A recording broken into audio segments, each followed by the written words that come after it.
connected with Kaine, I was reminded about something from my past. Oh no. Maybe my mind has been confusing her with my sister this whole time. Anyway...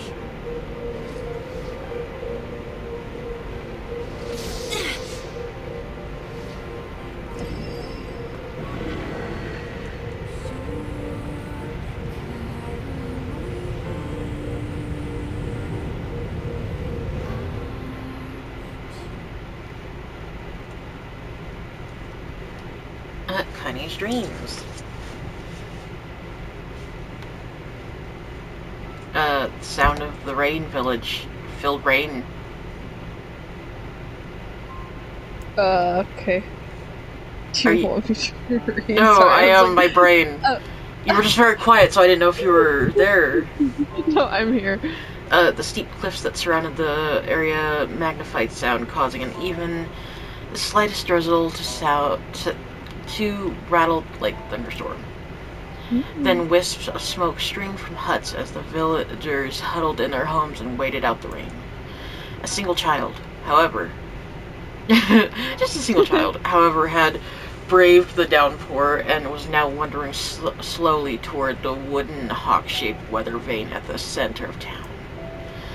The wanderer reached the vane, which had existed for as long as they could remember, and stared. The child's face simultaneously delicate and fierce, like a teacup that had survived a shipwreck. Those traits combined with pale white skin to give the face an almost sexless quality. Oh, I thought it said a sexiness quality. Oh no! If the Millie, you gotta move. You gotta move. Oh Get shit, down. in your way. Yep. Yeah. There's like a little bit left. Okay, if the beak turns east, I go home. If the beak turns east, do I have to remember this? If it stays west, then The child blinked. Rain slowly dripped down the young one's short hair and began its long descent to the ground. Come on. Come on. The child felt a slight breeze and watched as the vein slowly creaked its life. Spinning this way and that for a moment, it finally settled with the beak pointing firmly towards the east. East? Really? Before the vein could move again, a jagged rock came spinning and tumbling through the air, striking home against the child's head. Oh, the child was like, ow.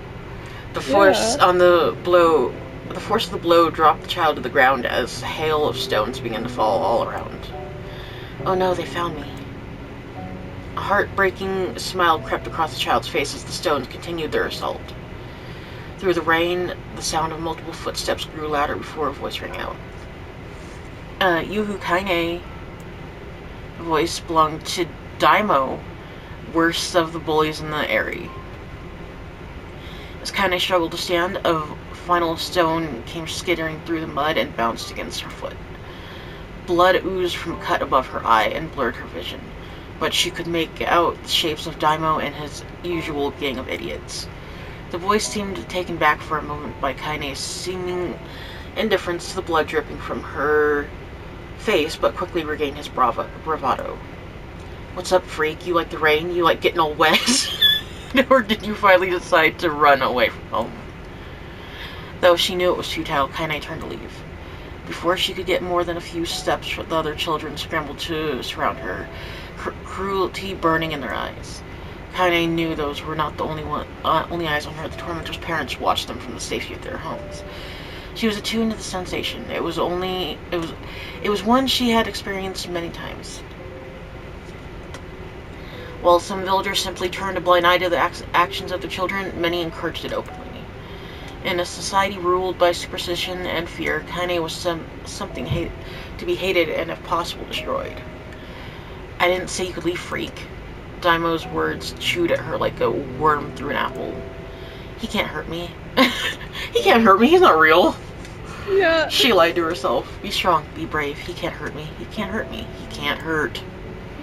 Oh, look, the little freak is gonna cry. What's wrong? Are you sad that everyone hates you and wants you dead? Kaine prayed for the rain to flood down and carry her away from a world that seemed to have no place for her. But if there were gods, they chose to ignore her. As Daimo crept over closer, the clouds began to thin and the rain slowed. Even the weather hates me. I'm useless, a failure. I wish Daimo's rock had taken my head off. Kaine couldn't meet Daimo's leering gaze. She lowered her eyes and stared at the muddy ground below. The bully moved forward until he was inches away. She could smell the scent of old meat on his breath. Ew. Ew. The boy grabbed Kaine's face with thick fingers and yanked it upwards. She tried to turn away, but he forced her gaze back and jammed his thumb against her eyelid to pry it open. Ew. Show me. No. Did you just say no?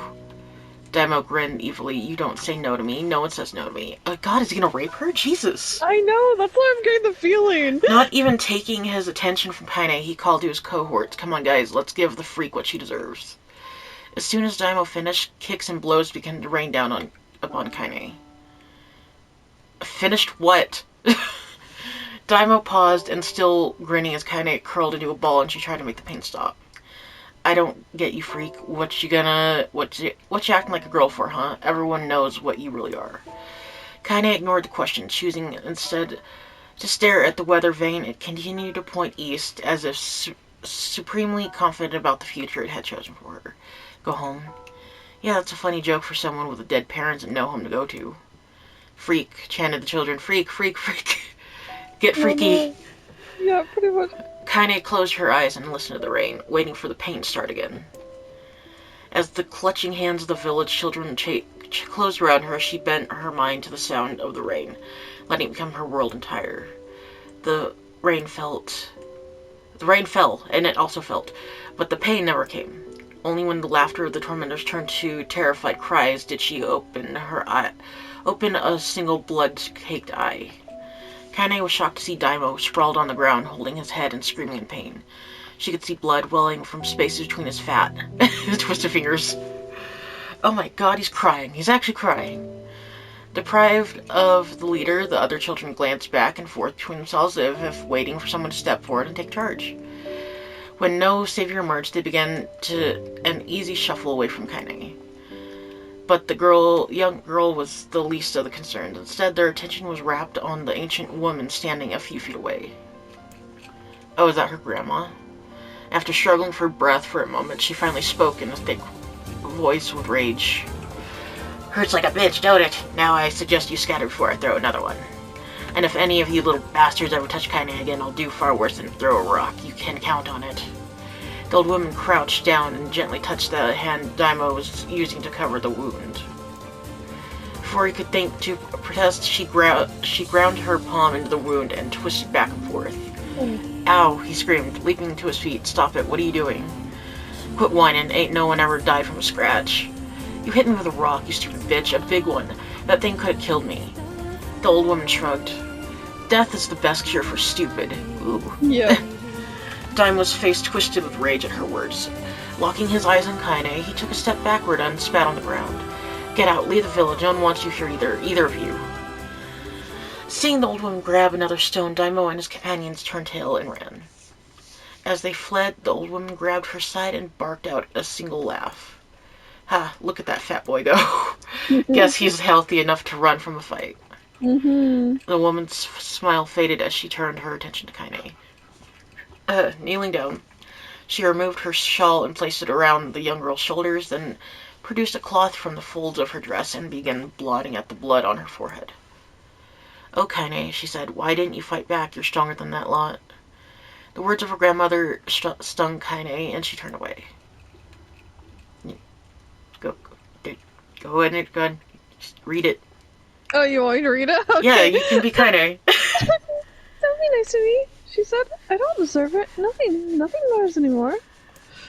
Her tears, held in check for so long, finally began to fall on the muddy ground below. Everyone hates me. They think I cause bad things to happen. They think I'm a freak. I wish I was dead. As Kaine's tears turned to sobs, she felt her grandmother's hands on her shoulders. Despite her advanced age and diminutive size, she was a woman of surprising strength, and Kaine found herself unable to turn away. Don't talk to that girl. It's a river. Don't talk like that. Oh, don't talk like that girl. Don't talk Yeah. to that girl. It's a Talk to river yourself. wide and deep that flows between the realms of this world and the next, and it grants no mercy to any that attempt their crossing. You got a duty to fight until your last breath. Understand? The old woman tightened her grip and tried to still the tremor in her voice. You know the pain of losing someone close to you, Kaine. You know because you survived it. As the words hit home, Kaine was struck by the force of her love for the old woman.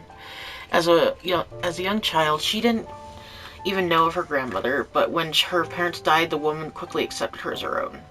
Grandma, as Kaine called her, was cunning, vulgar, and quick to violence, and their first few years together had not been easy. But with each year that passed, Kaine and her grandmother had grown closer.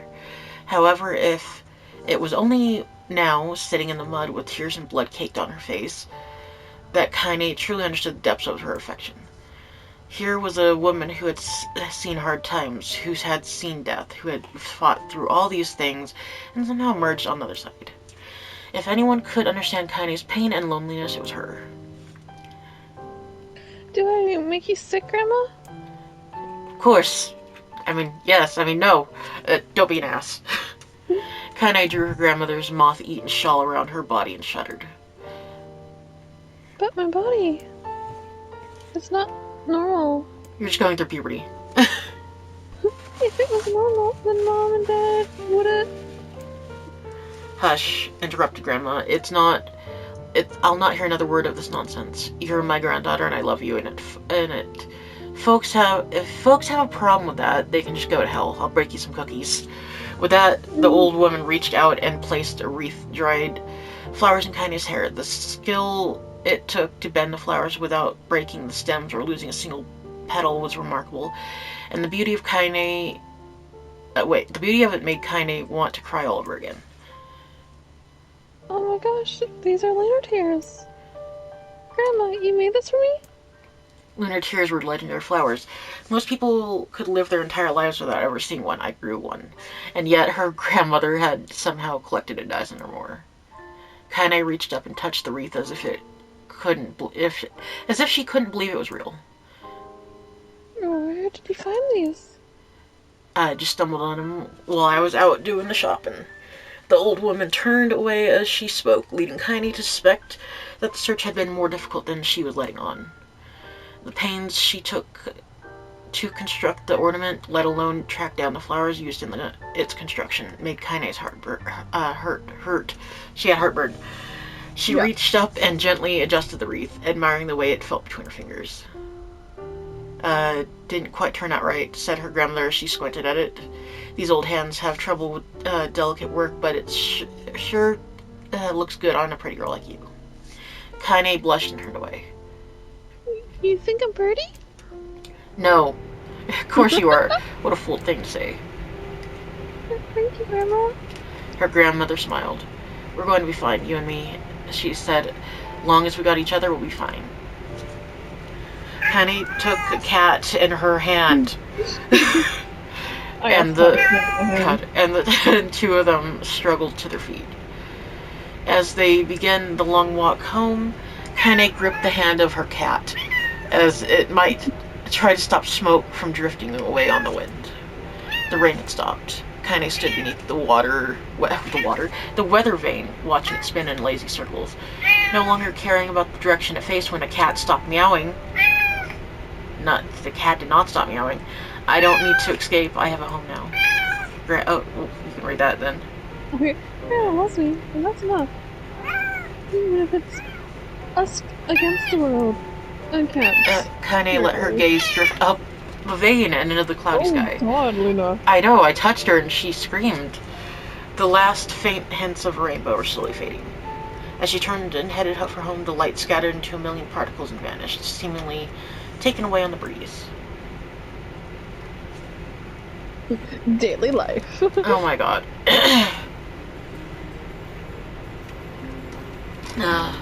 In the distance, Kaine heard the steady sounds of an axe striking wood. The noise had purposeful quality to it, as if she was hearing a master woodsman go about his work. The fire being produced, however, was far from work of art as could be. Pieces of every shape and size were being flung about a barren yard with wild abandon. Anyone trying to stack such wood would probably die of frustration before the job was through. Stupid piece of shit axe. Kaine's grandmother flailed away with the axe, filling the air with both splinters of wood and words that could make the most hardened sailor blush. Grandma, Called Kaine. That you, Kaine? Yelled the old woman, taking her eyes off the wood for a moment. Don't get too close or I might take your goddamn foot off by mistake. She brought the axe down on a piece of wood, sending chips flying in every direction. One spun past Kaine close enough to her to hear the whistle, at which point she decided to step back. Once she scuttled to a safe distance, she cupped her hands around her mouth and shouted. Grandma! And cats. Do you need help? I don't know if that's her. Maybe, I know. Can you get water, lunch, or a new axe or something? The axe poised a strike, another wobbly blow paused in midair. The old woman considered her granddaughter's offer for a moment and smiled. Tell you what, since I'm doing such a piss-poor job of chopping, why don't you come here and take over so I can get water? Shades have been restless lately, and I don't want you running into one of them bastards. Relinquishing the axe, her grandmother picked up a long pole with wooden buckets on either end. Oh, she's Mulan now. Gathering water was by far the most difficult of the two jobs, but Kaine knew better than to complain about meowing. Once Grandma was mind was set, there was no changing it. Kaine did the best to help with chores, but Grandma took every task that required travel to the village. Though she had a long list of plausible excuses, Kaine knew the real reason. She didn't want her granddaughter to be tainted and harassed by the villagers. Oh, taunted. She was already tainted, don't worry. Yeah. Once Kaine moved in, Grandma decided to take up residence a good distance from the area. Out of sight, out of mind seemed to be the best policy when it came to the villagers and her granddaughter. Rare were the days when any of the two of them could be found on the rocky acre of land they called home. Kaine enjoyed the solitude, but harbored a secret resentment that her grandmother was forced to spend her golden years in such a place. After watching her grandmother leave, Kaine turned her attention to the task at hand. She had never chopped wood in her life, and soon she had morning wood, and discovered why the old woman hated the chore. Swing after swing of the axe produced only a tiny crack in the wood, and when she finally managed to connect with a solid stroke, the tool embedded itself in the log and refused to budge. Frustrated, Kaine swung the axe around her head and threw it, a log and all, across the yard. Damn it. Oh, crap. She suddenly understood the joy her grandmother felt in a curse.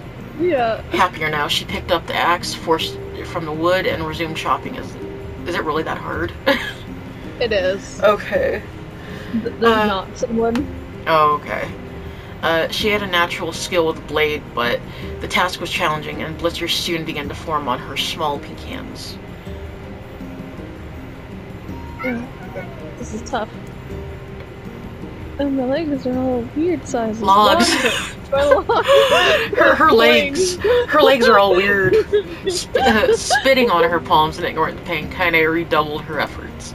Just as she was developing a rhythm, Grandma returned from the village and was like, "What the fuck's wrong with your legs?" Setting down her bucket with a small sigh, she took one look at the logs and coughed out a wheezed laugh. "Pretty clumsy girl, you better practice if you..." Her grandmother suddenly collapsed to her knees, causing one of the buckets to wobble precariously. Eyes wide, Kaine dropped the axe and ran to her grandmother's side. Grandma! The old woman shook her head and pointed at a trembling finger at the bucket. It had weird legs too. Get the bucket, can't let it spill. Kaine steadied the bucket with a foot as she nailed her grandma. Knelt by her grandma. A small bit of water sloshed over the side and made a new home in the hem of her dress. But Kaine didn't notice. Grandma, what's happening? Crazed with panic, she grabbed her grandmother by the shoulders and shook. After a moment, the woman lifted her arms and batted Kaine away. "Stop that, just stop," she cried, breathing heavily. "It ain't like I'm dying. I'm just tired from the trip is all." Kaine desperately wanted to believe her, but one look at the woman's shaking hands and worn face told her more than words could ever. Her grandmother had lived a long, hard life, and it seemed the bill was finally coming due. The time her grandmother watched over Kaine was ending sooner than either of them had feared. Positions would be reversed. The next morning, Kaine came to the side of her grandmother's bed and took her wrinkled hand. Grandma, you're sick. You're sick. You need medicine. I'm going to the village. The old woman shook her head and tried to rise, but Kaine gently pushed her down.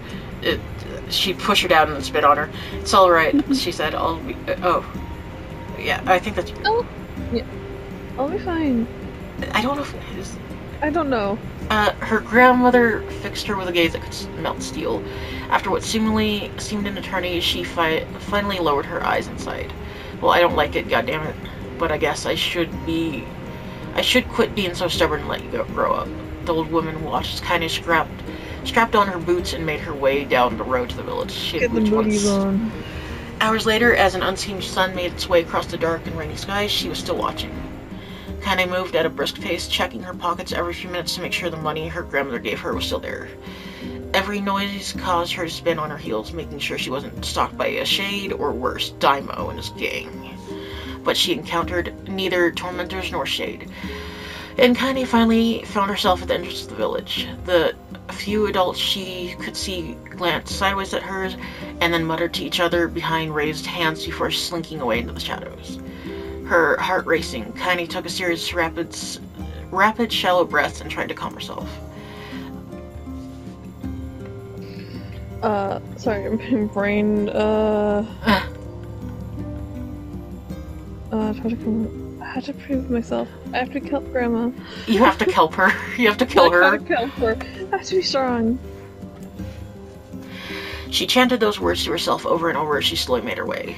Finally, her eyes settled on a rotund older woman who was angrily waving her arms in the air and telling everyone who would listen exactly what she thought of Kaine's presence. Hey, lady, said Kaine with a bravado she did not feel. Where's the what? Apothecary. Apothecary? The woman's flabby cheeks shook in bewildered anger. How dare this young thing speak to me? They seemed to say, but Kaine saw her eyes held a different emotion, fear. Yeah, we're both, Yeah, we're both scared, lady. Trust me on this one. Which way? Kaine repeated. The woman pointed at a small building to her right before hitching up her dress and stumbling off to the other direction.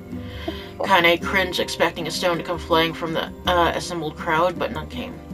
Her mind was filled with a strange sense of pride as she made her way to the apothecary, but the new emotion had little time to take root, for as soon as she opened the door, she noticed a familiar customer at the counter. Oh no. It was Daimo. He'd clearly been sent there on some kind of family errand, because his gang of followers were nowhere to be found. Oh my god, he sputtered. What are you doing here, freak? The insult was delivered without force, but Kaine happily ignored it, stretching on tiptoes to see over the counter. She asked the shopkeeper for the medication. Ha, barked Daimo. That old bitch finally killed over. Go to hell, Daimo. The boy's eyes grew so wide they seemed ready to fall out of his head, but before he could let fly come back or worse a punch, the apothecary told them to knock it off before he kicked them out of the store. Yeah. Daimo slunk out of the shop, cursing Kaine under his breath. Once he was gone, she allowed herself to breathe once more, taking a brief tour of the shop while the owner prepared her medication. Countless tiny bottles filled the cramped store, each with label written in some indecipherable language. An ocean of aromas assaulted her nose, creating a scent scent that was exotic but not altogether unpleasant. Seeing such variety of supplies gave Kaine a sense of peace. Surely, in a world so vast that there would be a place that she could call home. On the far wall behind the counter rested a portrait of a stunning young girl. The picture had once contained bright, vibrant colors, but time worked its cruel magic, and they were beginning to fade. The beauty of the work, however, remained undiminished. You like the picture?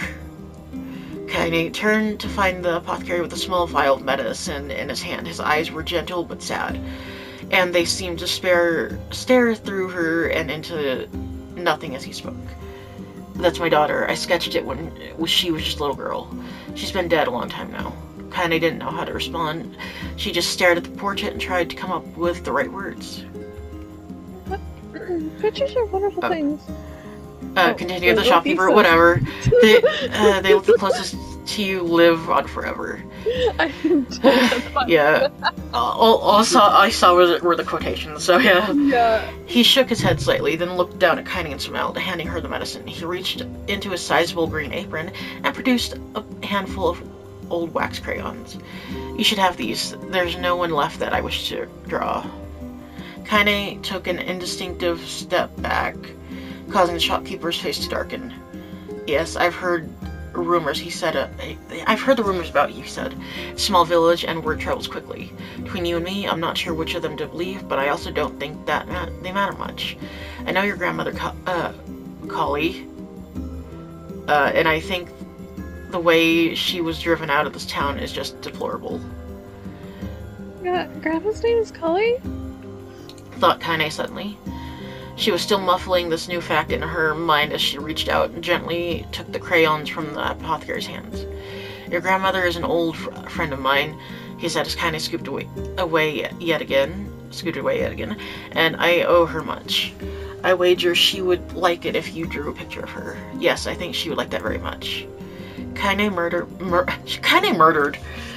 murmured a quiet agreement, but inside her heart was bursting. Never before had a villager treated her with anything but complete contempt. It was a tiny, almost imperceptible step, but it was a step nonetheless, and with enough tiny steps she might one day discover the rest of the world. When Kiney returned home, she found her grandmother asleep in her bed. Her feet were blackened and raw, even bleeding a bit in places, leading Kiney to think that she had been pacing around the room until exhaustion finally caught up with her. She placed the medicine by her grandmother's pillow and turned to leave, but found the old woman's hand grasped around her arm. Back already, are you? Asked her grandma with a yawn. Come here, let me have a look at you. Grandma sat up and examined Kiney from head to toe, finally satisfied that nothing terrible had befallen her grandchild. She leaned back and allowed herself to relax. Well, how was it? Did those bastards give you any trouble? It was kind of fun, said Kiney with a small smile. No, seriously, it was. Fun, eh? Asked her grandmother in a voice which implied she believed anything but. So anytime you need to run an errand, just like, oh. Oh, yeah, okay. So anytime you need to run an errand, just let me know. As she spoke, Kiney removed the crayons from her pocket. After a brief explanation of their source, she informed her grandmother that she was going to sketch her portrait. Portrait of me? Ridiculous. No one wants to stare at a wrinkled old crone. But Grandma, it'll make you live forever and ever. Horseshit, said her grandmother, throwing back the sheet from her bed. She threw it back, yo. Living forever would piss me off. Same, though. Now, put those crayons away and help with dinner. But Kiney would not relent, and in the end, Grandma found herself leaning against the wall of their house as if posing for a master artist. Kiney took up the crayons, eyed her subject carefully, and set to work. Just as her grandma was about to nod off, Kiney finished the piece. After staring at it for a bit, she released it from her grip and let it slowly drift to the floor. It's terrible. Oh. It's terrible. It doesn't look like you at all. Sorry, I'm sorry, Grandma. I thought these crayons would, maybe try and easy or something. The old woman's eyes narrowed at her granddaughter's disappointment. Let me be the judge of that, she said, ignoring the pain in her back and reaching for the paper. The sketch could have been a person's face. It also could have been a boulder, a lump of clay, or an incredibly misshapen loaf of bread, all rendered in a chaotic array of colors. The old woman stared at the picture for a long time, then slowly wheezed out a laugh. Oh, Kiney, she said, between laughter, you truly are my blood. You're as clumsy as me, and I love it. But... Hush. I won't hear any more bull about how ugly you think it is. It came from the heart, and I'll treasure it. You think I'm ugly? True to her words, the old woman gave the picture of a place of honor above the kitchen table. She put it on the fridge. Yeah. In the days that followed, Kiney would often catch her staring at the portrait with a strange smile on her face. an action she interpreted as silent, mocking laughter. A week later, Kaine could stand up no more, and asked her grandmother to take the artwork down. Posh, said the old woman. Poshmark. Buy off Poshmark. I'll take this down when they roll me in my shroud. She pondered this for a bit and then turned to Kaine and dropped to one knee. Listen to me, girl. Will you marry me? Seeing this picture makes me happy in a way I've never felt before. And it makes me want to go on so that someday you can feel the same happiness. It was a moment that burned itself in Kaine's memory. A perfect blend of pride and love and joy that came together to form a lifelong remembrance. She swore to never forget the moment, and to never forget the old woman who had made her place in this world possible.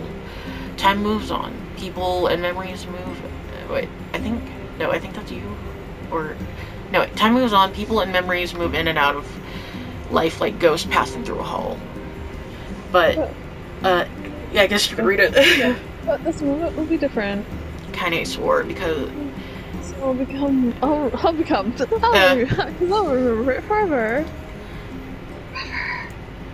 Forever. I'm gonna let you read this one. Okay, yeah, separation. Oh, okay, Kat. Can I listen to the sound of crackling firewood and stared at the black object on her plate. Oh no. She'd been pushing around the wooden disc for a good 10 minutes, ignoring the bemused stare of her grandmother. Finally, she summoned her courage and gave the object a brief sniff. A sharp, bitter scent flew up her nostrils and made its home there, causing her face to twist with disgust. Grandma, I can't believe you want me to eat a bug. The old woman threw some more wood under the cooking pot and snorted. She snorted the cocaine. It's no bug, you fool. It's a girl. You fool girl. It's a berry. Why the hell would I be feeding you bugs? Yeah, well, it sure looks like a bug, and I think it's a burnt or something, because it smells terrible. With that, Kaine held her nose and threw the berry in her mouth, chewing as little as possible. Oh yeah, that's terrible, right? Why, you little brat? Laughed the old one. Oh no, she's gonna laugh. Look at the sass on you. You've been spending too much time with me, and that's a fact. 5 years had passed since the moment when Kaine's grandmother saved her from the bullies. As is often the way with two stubborn people, their relationship had grown in fits and starts. It's not supposed to say weird, but it moved forward all the same. Meals that used to be somber affairs were now filled with laughter and hurled abuse in equal measure. Kaine could not remember a time when she had been happier. As the years went by, Kaine started to shoulder more and more of the daily responsibilities. Her grandmother's legs grew weaker by the day, and she could no longer do any of the chores she used to take for granted. And so this morning, Kaine lacing up her workboots with a breakfast of burnt berries rolling through her belly. Where are you going today? Asked Grandma suddenly. Kaine looked up, surprised. The old woman rarely asked for assistance anymore. Well, I was gonna check out the Kelma trees, okay. See if they were right. I thought we could make some jam or something. Oh, and I'm going to pick up some flagstones, so I need to take the wheelbarrow. Flagstones? What in the hell for? Kaine stared at her grandmother, then held out an arm and swept it around their home. Construction mostly of clothes, rope, and rubble. The old place sagged like a boxer in the final round. Grandma, a dying cat could chew through this house. I'm going to build a stone wall so we have some protection. The old woman laughed, exposing her toothless grin to the world. Goddamn, girl, if a bunch of thieves want to ransack this whole place, let them come. We got nothing worth stealing anyway. I'm not worried about thieves. I'm worried about shades. People saw one west of the village yesterday. The old woman tilted her head and stared at her granddaughter. Well, shoot, I don't know why you have to do it today. We can worry about it some other. Grandma, no. If I don't... Oh. Oh, yeah, if I don't go to the college trees, we won't eat tonight. You know that? A confused expression passed across the old woman's face, and for a moment she was a small child lost at a carnival. Oh no. Yes. She said after a bit. Yes, of course you're right. I'm sorry. Can I let it... Lately it seems like my mind is... She has dementia. I wonder. Or just losing it, yeah. She didn't finish her thought. Instead, walking over to her nightstand, gently taking the wreath of lunar tears from the drawer. The flower petals had aged to a brilliant whiteness, and Kenny thought it was more beautiful now than the day she first received it. You're gonna be a true woman soon. Grandma said as she placed the flowers in the girl's hair. So that means less chatter about shades and building defensive walls and more about how beautiful you become. Annoyed, Kenny reached up to remove the garland, but but the look on her grandmother's face stopped her hand. You're a beautiful thing. Just a thing, said the old woman. And there ain't another like you in this world. I'm very proud of you. Okay, Grandma, that's enough. Let's go back. Take you back to bed. Yeah. I haven't come for the one day. Such a mouth on you. Where did that come from? Gee, I wonder. I'll teach you to sass me, girl. Yelled Grandma. Suddenly, she lurched forward and grabbed Kennedy by the ears, pulling her around the room with a crazed grin on her face. Grandma, yelled Kenny in a quaking voice. Grandma, stop it. What the hell? The old woman stared at her and blinked, then slowly held her wrinkled hands out as if it was the first time she had ever seen them. Wait. Oh, I don't know what happened there. I'm sorry, girl. Sometimes my mind just... Kenny thought the look on her grandma's face was the most heartbreaking thing she had ever seen. Listen. Oh. I think that's you, yeah. Okay, listen. Jan, maybe I should stay home after all. No, I won't have you stay here to keep an eye on an old codger like me. You go get your fruit and your wall and whatnot, I'll be fine. And when you come back, I'll have a nice grasshopper dinner waiting for you. Oh no! Hannah rolled her eyes, then kissed her grandmother on the forehead and made her ready to depart, trying desperately to ignore the worry that was going at her walls of heart. Kenna could feel the old woman's eyes watching her as she moved down the path. Don't turn around. She just moonwalked down the path. Yeah, she had told herself, but in the end, the temptation was too great. Yeah, she spun on her heel for one final look and saw a small, bent woman standing in front of a ramshackle hut with a sad expression on her face. God, she looks so old now. It's like the wind could reach down and just carry her away. Probably for the best. I know. Kenny worried about her grandmother all day, causing her work to suffer. What little fruit she could collect was tossed carelessly into the wheelbarrow, and she only found a couple of stones before losing interest in the project. Finally, as dusk approached, she decided to call it a day. Cursing herself for the lack of focus, Kenny pushed the nearly empty river back down the path. As she crested the final hill, she suddenly froze in place. The wheelbarrow fell from her fingers and collapsed on the side, sending a few pieces of wrinkled brown fruit rolling back down the hill. Her gaze was transfixed by a thick black cloud that hovered just ahead. Tracing its path with a finger, Kenny suddenly felt her stomach knot in on itself. Oh, God. No, oh gosh. Yep. Her grandmother's house ablaze, with flames licking up as if trying to touch the sky itself. Oh no, the music. Grandma! Grandma! Penny ran then faster than she had ever moved in her life. Once she tripped on a stone and went falling into the rocky ground, but she leapt to her feet and continued running, unmindful of the blood that spilled from her wounded hands and knees.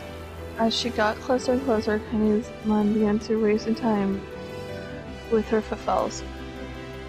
It's dark. It's too dark. Not fire. Can't be fire. Too much smoke.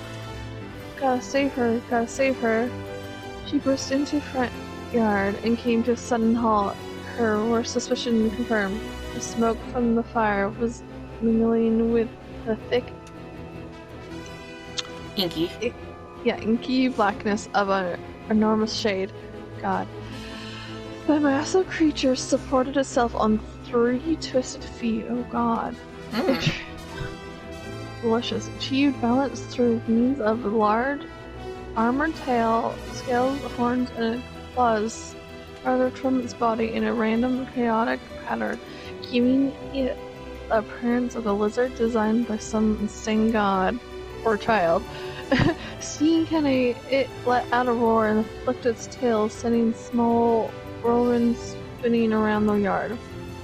For a moment, the creature retreated into a shimmering, inky blackness, as if her mind was unable to comprehend that such a thing could actually exist. But then the spell hit her, a blend of rotten meat and excrement, and the horror became real once more. The creature bellowed again, and this time Penny responded with a scream of her own, of course. Alright, you bastard, she thought as her scream echoed off the high cliffs around here. It's me, or it's you or me, let's go. I got coupled with it. The shade eyed Penny with bemused interest, then it began looking from her to the house and back again, as if urging her to look at the destruction it has so gleefully wrought. Yeah. With dread building in her heart, Kenny glanced towards the house. Through the smoke and flame, she spotted a small figure struggling to escape the ruins. Grandma! At the sound of her voice, the old woman began raving frantically. She's alive, thought Kenny, alive. Henny's legs swung to life as she raced across the yard towards the flaming wreckage of the house. Before she could advance more than a few steps, the shade opened its mouth and let out a roar powerful enough to uproot trees and send them flying. The blast sent Kenny tumbling through the air before smashing her against the rocky earth. Stars danced in front of her eyes as she tried to remember how her legs worked. Get up. Get up. Get up, get up now. Get up to get down. Yeah, as Kenny started to her feet, the shade stomped towards the house and pinned her grandmother to the ground with the tip of a claw. Oh God. The old woman struggled to move the claw from her stomach, but she might well have been pushing a mountain. She coughed briefly, sending a small spray of blood into the air, then collapsed to the ground. Her energy was spent. Penny lurched to her feet, only to fall back to earth with weakness. Her ankle were on fire, or one or both of them were surely broken. Ignoring the pain that moved through her body, she began dragging herself across the ground, leaving a drunken trail of dust and blood in her wake. Grandma, hold on. Just a little longer. Her grandmother's face was changing, her eyes rolling back until only the whites were exposed. Penny pulled herself across the ground, igniting slowness and distance seeming to increase with every second that passed.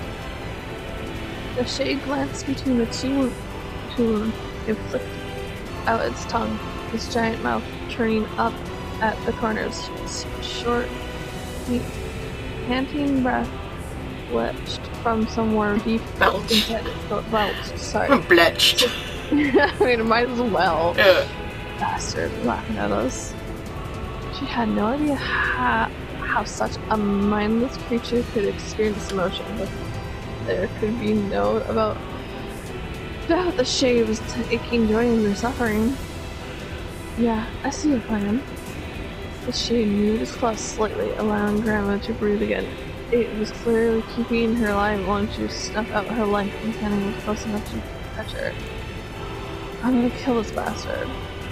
Summoning all her strength, Kenny rose to her feet. There was a sickening snap from her right ankle at the foot twisted backwards, but she forced it from her mind and began to wobble towards the monster. Pulling a small knife from the pouch on her waist, she leapt on the foot that pinned her grandmother and plugged the weapon deep. Give her back, she screamed. Give her back to me. It was like stabbing a rock. After a few swipes, the knife broke at the hilt with a dull snap. The shade panted laughter again, then raised its tail and sent it rushing through the air towards the young girl that was latched to its feet. I never had a chance. The tail struck her square in the chest and sent her crashing into the burning wreckage of the house home. As she lay on the ground with blood pouring from multiple wounds, a small, weak voice spoke up. Kenny's vision blurred, but she forced herself to focus on the sound. Finally, her eyes cleared enough for her to make out her grandmother's hands reaching out to her through the smoke. Grandma? Kenny, you gotta run. You can't best this one. It's Samuel L. Jackson. Oh no! Kenny grabbed the hands and held on with her strength. Grandma, come on, we have to go. The old woman coughed loudly. One of her hands, slick with blood, slipped from Kenny's grasp and thumped to the ground below. Grandma, no! I said run, goddammit, you have to live, you have to get through.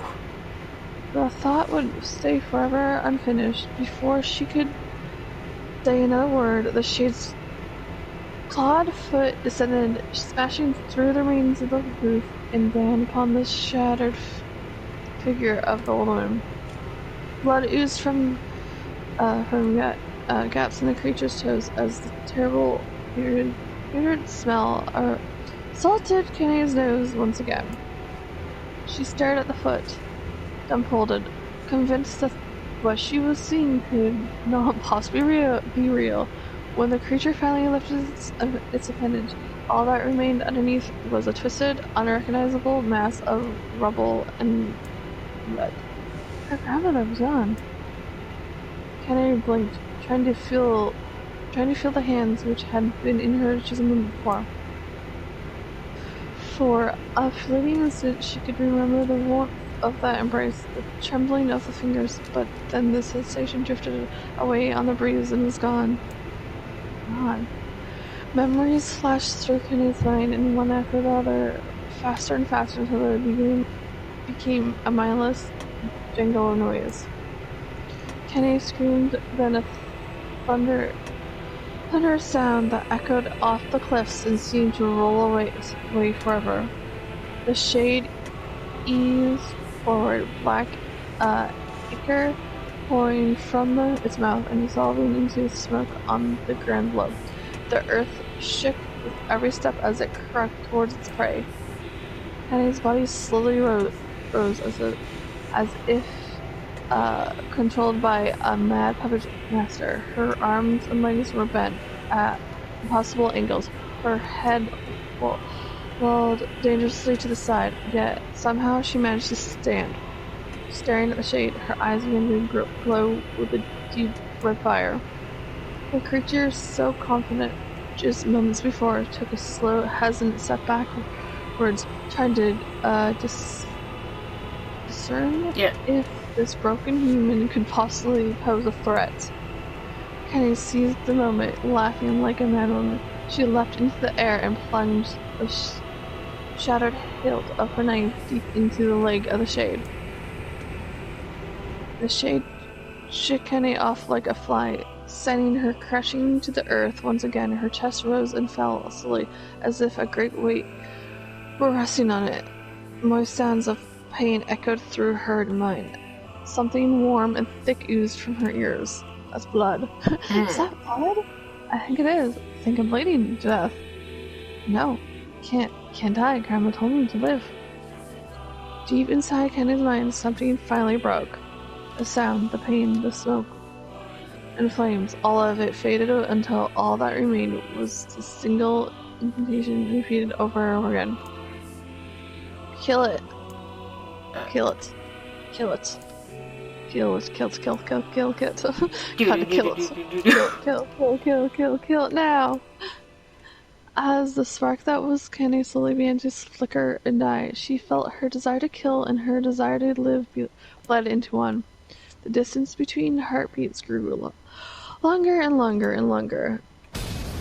Oh, yep. Oh. Flash banged. Flash banged? You got banged. Flash. Oh, titties. Hey, you're back. Hugs. Mwah. Oh yeah, then you're like... The beast approaches. God, I got so into that I forgot about NieR completely. I know! God, am I ready for this? So, was the shade Daimo then? Is what I'm getting from that? That was the lizard fucking shade? Yeah. Because at first I thought her grandma turned into it, but no. No, it killed, so yeah. Then where am I? Yeah, the camera is inside the door. The camera was like, no, this is where I am now. This creature must have. How did it even survive these past 5 years? I'm not gonna let this happen again. It dies today. Whatever you say. My sword feels lighter. It's not the blade, but the skill of the user. Strike it down. Son, do you want to come over here so I can fucking get your other tentacles? Okay, now... Okay. That one. I can't reach it. He's like in the corner. Oh my god. Come over here, dude. What the fuck? He's like he's pretending his tentacle. Okay, can I get it now? Yeah, it's like... Oh, there we go. It was being glitchy. Okay. Now we get it.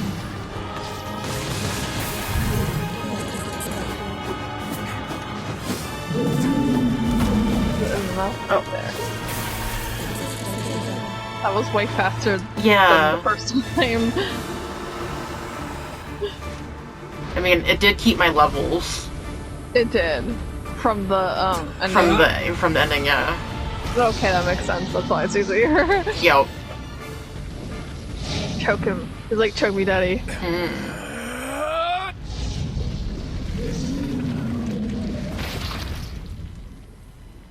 And then he's like, lay. Play. Fucking, he looks like Ouroboros, Resident Evil. Yeah, still. yeah. She's just still taking a nap. She is. She had memories. I just wonder where she got those clothes from. I know, right? Okay. Oh god, so much reading. You want to do it or do you want me? I can still do it. Hold on, let me grab a drink. A drunk. A drunk.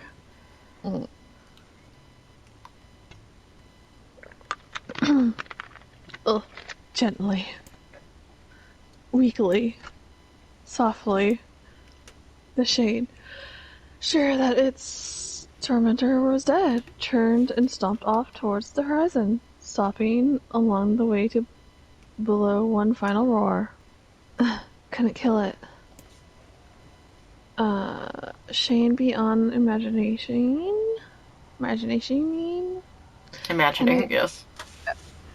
Okay, PlayStation. I did not say PlayStation. No. Kenny tried to turn her head to the side, but only seated and coughing up a huge Gout. gout, jeez, of blood. It was getting difficult to see, and only after a moment of fierce concentration did she realize that her left eye was gone. Oh no. Oh. Laughing to herself, she turned her remaining eyes to the ruins of her home and noticed a ragged stump of arm resting a few feet away. Oh god. Yeah, that's mine. She thought. You may wonder how it got there. I know. Mads giggled. This is gonna make clapping a real bitch. Cried a sudden voice from the depth of her mind. Probably gonna die, are ya? Well, you had it coming. Go to hell, she thought, at the unseen assailant. Go to hell before I pluck out your eyes and feed them to the dog. The voice of her childhood terror evaporated into smoke, only to be replaced by another, more recent voice. Oh yeah. Hold still. Okay. Yeah. So the apothecary, militarizing from the ruins like a ghost. I want to draw you the way you can live. That way you can live forever. No, stop. Don't want to live forever. Want to die here or here. I see. He said quietly. Well, if that's what you want.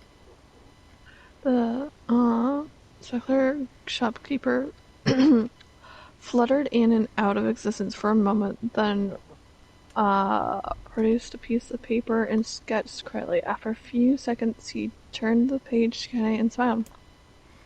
Since you rejected my offer, I decided to draw someone else.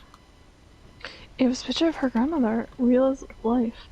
Kenny opened her mouth to thank the man, but stopped as the picture began to blacken in the middle. Before she could say anything else, dozens of multi-legged insects began to swarm across the image, tearing at it with sharpened pincers. Stop! No, don't hurt that picture. Kenny reached out with her remaining arm and waved fitfully at the air. To her surprise, insects fell off the picture into the ground below, where they vanished into tiny black canals of smoke. Relieved, Kenny turned her good eye back to the picture, only to open her mouth in a silent scream. The sketch now showed her grandmother as she truly was, a smashed, unrecognizable lump of nothing.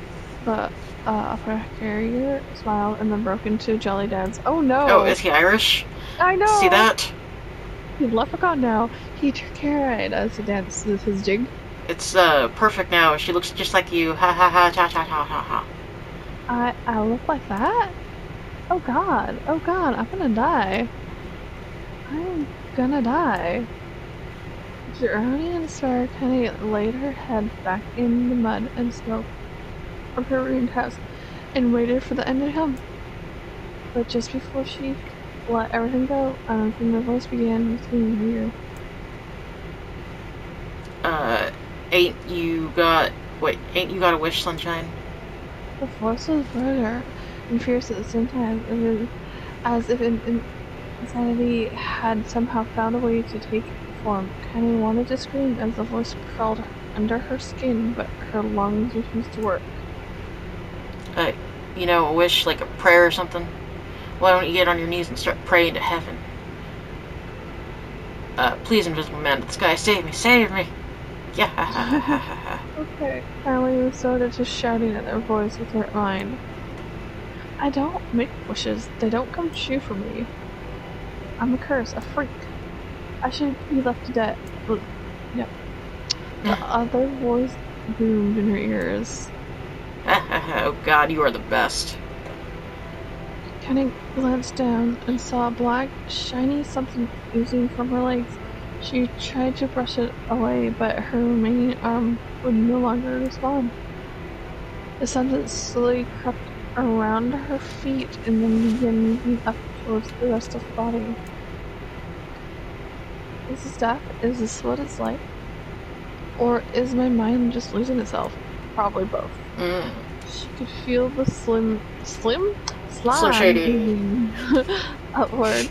Feel the hot, shilling pain in its wake. Whatever else might be happening, she was still alive, and this was real. Oh, come on. Oh, come on, let it The go. voice. Oh no, not let it go. Harry tried to ignore the voice and concentrate on the pain, but the newcomer would have none of it. Don't ignore me, Sunshine. You're ready to give up, ready to die, so why not let me have it? Have what? Your body, come on, give it to me. Give it to me. I want to stand on the ground, feel the rain, taste the wind, feel the rain, taste the wind. Do. Oh no, the voice A rock band starts playing. When it resumed, it was filled with mad, unbaited? Yeah. Abated joy. And I want to take your hands and use them to choke the goddamn life out of people. I want to tear out their throats and bathe in the blood just like before. In response, Kuro shifted her head and vomited. The warmth of it crept down her throat, her front, and mingled with the pain of the Encroaching black ooze. Are you a shade? Yeah, maybe. What of it? The slime reached for her face, crept up past her nose, and slowly oozed into the socket of her missing eye. The moment it touched her brain, Kane was struck by the most powerful sensation she'd ever felt in her life. It was ecstasy. She wanted to scream with delight, but all she could manage was a small, whimpered moan. Feels good, don't it? Asked the voice with a cackle. Yeah. Chuckle. What? Yep. What can I say? I know how to please the ladies. Oh God. Oh no. Now give me that body. Come on, give me the body, and I'll give you more of this feeling. It's fair trade. A black lump began to protrude from Kane's side as she watched. It grew longer and thicker, eventually taking the form of her missing arm. I can see better. She thought, my eye must be growing back too. The slime reached up to the rest of her face, but she managed to brush it away. Stop, she whispered, marveling at how she had regained her voice. Stop. The black ooze hesitated as if considering this request, then quickly sneered, sharingly being in her body, before disappearing in a cloud of smoke. What the hell, Sunshine? In the voice. We had a deal. I thought you wanted to die. Grandma said, can't die yet. A brief image of her grandmother, bloodied and broken, flashed before her eyes. She saw the shade that had killed her and heard its mocking laughter, then closed her eyes and forced the image from her mind. Her whole body was squeaking with rage. When she opened her eyes again, they burned bright red. That thing. I know you're ready. That thing took my grandmother. I have to kill it before I die. Kenny glanced down and saw a mysterious pattern. The pattern of the shade burned itself into her left arm. Well, I'll be damned.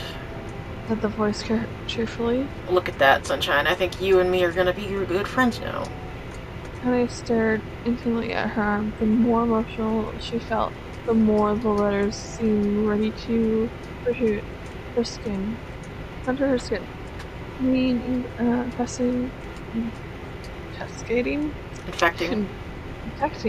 the rest of her body. The arm clearly had a will of its own now. Stop, gotta stop. Holding her left arm in her right, Kenny took a deep breath and tried to calm down herself. Come on, come on, don't fight it. Leave the voice. Hate's my favorite dish and I'm hungry. Let it go, feel the anger, burn with the fire and rage, thirst for blood, then go out there and... Shut up, get the hell out of my body. Your body? Oh, that's right, Sunshine, real rich. Look, why don't you just roll up and die so I can have this body all to myself? What do you say? Bet those buddies of yours in the area would love to see you dead. I grabbed a nearby shard of glass and tried to saw off the shade lifted a portion of her side. Oh no. Before she could, her dark and left arm grabbed her right wrist, crushing it. Kenai screamed and dropped the shard at the sound of bone crunching on her bone filled. Yeah, Crunching on bone filled the air. God, just bone. Stupid idiot girl Bone, you're possessed now, Sunshine, and there ain't no going back. The voice laughed again. Alan willed that seemed to go on without end. Possessed, whispered Kenai. Yeah, possessed, you and me. We got what you might call a timeshare arrangement. Remember how folks used to think you were a freak? Well, wait till they get a load of you now. Kaya looked up, tears in her eyes. The sky seemed smaller somehow, darker. Is this because of the shade? Is this how they see the world? Listen. Heard the voice. Oh no. I know this whole possession thing seems a bit sudden, but it ain't all that bad. There's plenty in it for you too. I'm a very powerful creature, Sunshine, and now that power belongs to you. You got enemies, people you want to kill, I can make it happen. That little fat kid who kept picking on you, that big old shade that squashed your granny, we'll wrap them up with their own assholes. Oh no, no more. Oh yeah. No more abuse for you, Sunshine, no more pain. Wait, it's okay. You're a shade, why would you help me kill another shade? What do you think? I'm some kind of racist? some killing snob. I don't give a goddamn who you murder, honey pants. I just want to drink from the well. Okay. Kenai considered this as she struggled to her feet. The power of the shade coursing forth and through her. The smoke from her house was drifting away with the wind, and she enjoyed the way the cool evening breeze felt on her new left arm. She got a new arm. After a long pause, the voice spoke up again. So how about you and me? We could have some good times together. Look, I'll even take care of the bloody part if you don't want. Fuck off, asshole, muttered Kenai. I'll handle the killing. Screamed the voice. Look at you go. Oh, you're gonna have so much fun. So, listen, my name's Tyrion, and if you ever need me, I'll just be hanging out in this piece of meat you call a heart. Now get to it. The more you kill, the more your heart turns rotten and sour, and I like rotten and sour. Kenai found herself nodding at the voice. Yeah, she said. Yeah, I think this can work. Gotta find that shade and I'm gonna strangle it with its own guts. Okay. When I'm done, I'm gonna do the same to you, Heron. Count on it. Ha. I laughed. Was again Tyrion. Tyrion, okay. I've got shit bigger than you, so good luck with that. Oh, and hey, one more thing. Right now, you and me are sharing this body, but if you ever run out of hate, if you ever, go soft, then I'm gonna take over everything. So keep on killing, Sunshine, and watch your back. The voice grew fainter and gradually faded away, fading to somewhere deep inside Kenai herself. Kenai waited until she was sure the voice was gone, then and then a happy cat happened. Your left arm around a few times. It feels perfectly normal, she thought. It feels like mine. Desperately, she began poking and probing at the new limb, determined to find something wrong with it. She didn't want it to feel normal. That would mean the creature inside her had already won. I'm not a shade, I'm Kenai. Repeating this mantra in her mind, she slowly began digging through the rubble of her house, being careful to ignore a certain red-stained spot in the corner. Finally, after what seemed like an eternity of heartbreaking work, she found what she was looking for.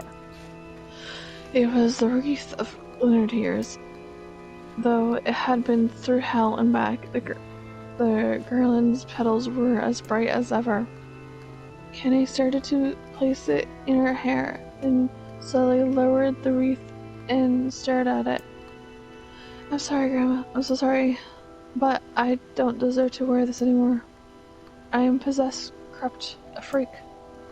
And this time, I don't think there's there's any going back.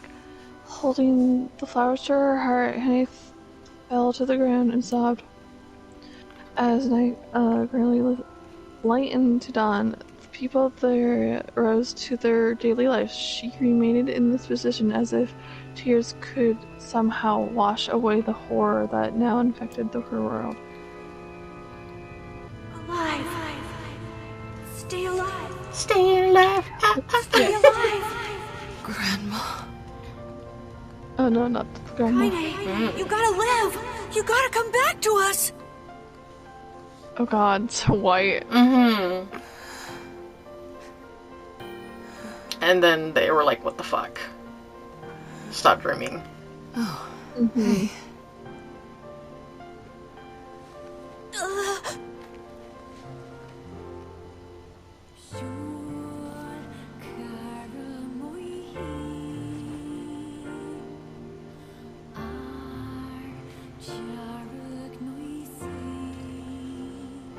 Emil, you were the one calling me, weren't you? Block. You still recognize me? Of course. I knew you right away. Hey, shut up. Thank you, Kaine. Welcome back.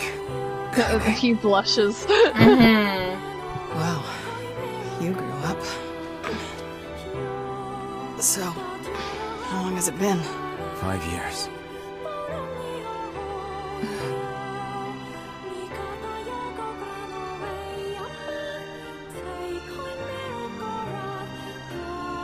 Okay. Shit. That's a long time. Any luck with Yona? We are still no closer to finding her. We need a way to locate the Shadow Lord. By the way, this is for you. Air. Is that a lunar tear? It's not as good as your grandmother's, but I tried. No, it's great. Thank you.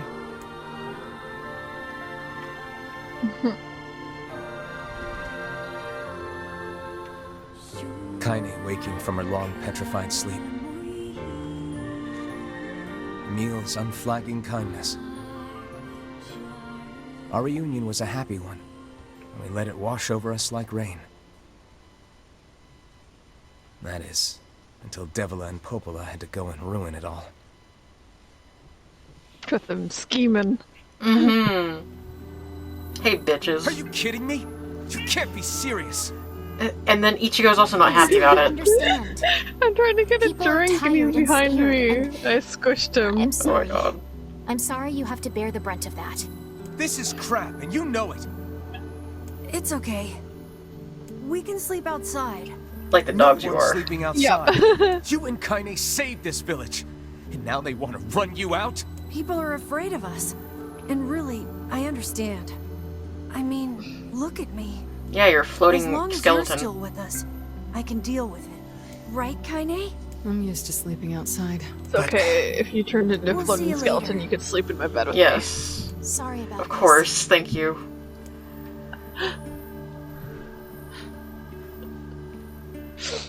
I like skeletons. Mm-hmm. What is the matter? Kaine always sleeps outside. I never thought about that until just now. Never Also, even occurred why to aren't me. they afraid of a book?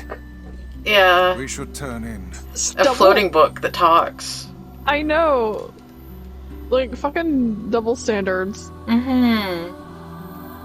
I didn't get much sleep that night. I never slept again. For the first time in my life, I hated Devila. Devila probably hates herself too. Don't worry about it. Yeah, For exactly. the first time in my life, I doubted Popola. Popola also doubts herself. That's, yep. But those feelings are pointless in the end. Oh my They god, said and did because what I'm they touching did you. for the sake of the village. Why do you look To ready to protect it punch from someone? the horror of the shades.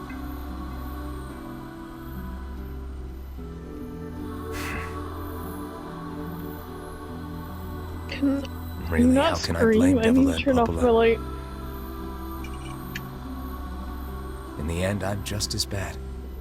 Oh, bad to the bone. Because I never once stopped to think about Kaine and Emil's situation myself.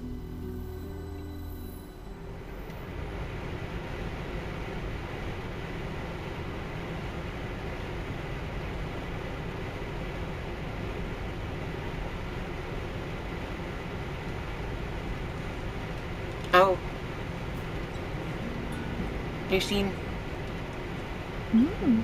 I think. It looks new. I should apologize to Kaine and Emil, but what good would that even do? Wait, is that? They're just setting fire to the building, it's fine. Yeah, yeah. I'm so happy to get to talk to you again, Kaine. Yeah, me too. I tried everything I could think of to save you, you Oh, know. it's pretty. Polished you with a special cloth. I poured warm water over you. I polished you. Wait, you poured water on me?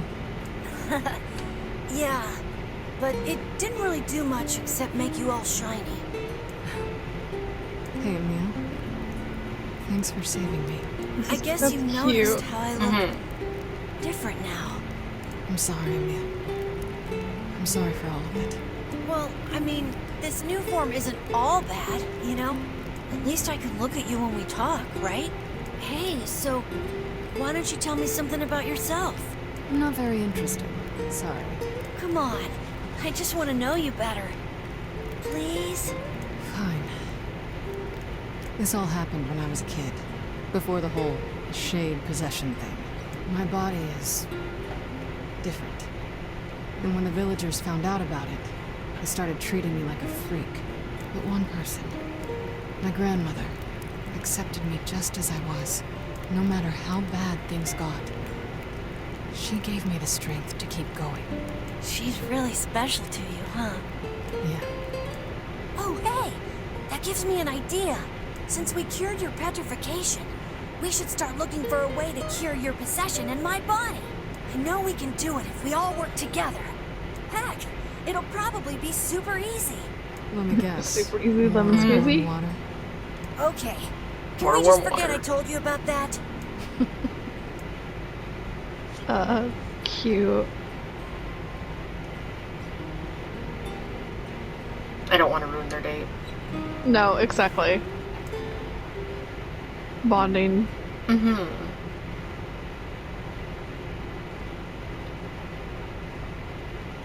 Oh no, the coffin wouldn't stop. I know. Okay. Apparently he would rub the back. Sleep He well. would. Sure. No. And yet your red eyes tell a different tale. Don't be so He hard been on smoking yourself, weed lad. again. I need to go Come see on. Devla and Popola. Very well. Take the money. Oh, gold moon Farsi. Oh. Take this money. Yeah. Not much money, but what What's is that what's the... this? Is What that might the... that be? Oh, this It's is Mom's diary. I have not heard you speak much about your mother. She got the black scrawl and died when I was little. she died. Oh no, she My got the apologies. disease. It's alright. I can barely remember her face anymore. This is the only thing I have Hey. left of her. Reading it helps remind me of when we were still a family. I see. But the final entries get a little strange. In what way? Well, here, take a look. I don't want to. I want to go save. Oh no! Oh, it's saved. Okay, saved for you, but you're also getting thrown into a... Son of a bitch. That's why I said I don't think you should. Oh, Can you not hear me?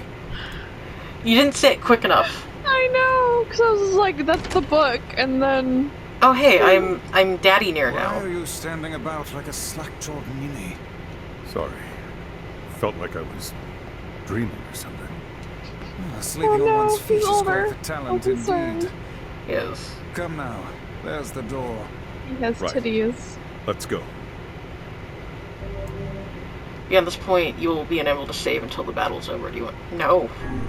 We're gonna go back and Yeah. okay, you save can in the go, real yeah. world. That reminds me of, like, full Metal Alchemist store. Yeah. No, we'll do that God. another time. God, I really feel like they could do a fucking Full Metal Alchemist video game, like how they do NieR. I mean, they do have the video games. They do, Something wrong? but I don't know. feel as if I've just awoken I don't know from what a games they most have, unpleasant but dream. They have 2 of them. I've played them on That the happens to me PS2. whenever I read it. okay. I have them, so I might do a thing about them eventually. But I feel like I don't know. There's More. flowers. Yeah, I don't know for what they're Okay. about. But...